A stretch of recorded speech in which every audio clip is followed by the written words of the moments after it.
ये जानते हैं हमारी आज की पहली खबर के बारे में। मिडिल ईस्ट में बढ़ता तनाव। जी हाँ, ये सबसे बड़ी खबर है। पश्चिम एशिया में ईरान और इजरायल के बीच जारी युद्ध अब और गंभीर रूप लेता जा रहा है, जिसमें यूनाइटेड स्टेट की सक्रिय भूमिका ने हालात को और जटिल बना दिया है। 16 मार्च 2026 को इस संघर्ष से जुड़ी कई बड़ी घटनाएं सामने आई है, जिनका असर न सिर्फ मिडिल ईस्ट बल्कि पूरे दुनिया पर पड़ रहा है। लगातार मिसाइल और ड्रोन हमलों से क्षेत्र में सुरक्षा हालात बिगड़ते जा रहे हैं।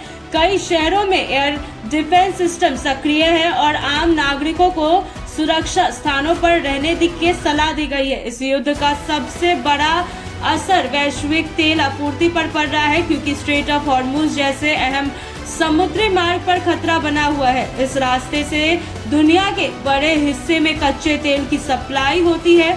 जैसे जैसे तनाव बढ़ रहा है, तेल की कीमतों में भी तेजी दिखाई दे रही है, जिसका असर भारत समेत कई देशों की अर्थव्यवस्था पर पड़ रहा है। भारत में भी एलपीजी और पेट्रोल डीजल की सप्लाई को लेकर दबाव बढ़ रहा है। हालांकि सरकार स्थिति को नियंत्रण में रखने की कोशिश कर रही है। अंतर्राष्ट्रीय स्तर पर कई देशों और संगठनों ने इस मुद्दे और इस युद्ध को रोकने के लिए कूटनीतिक प्रयास किए हैं, लेकिन अब तक कोई ठोस समाधान नहीं निकल पाया है।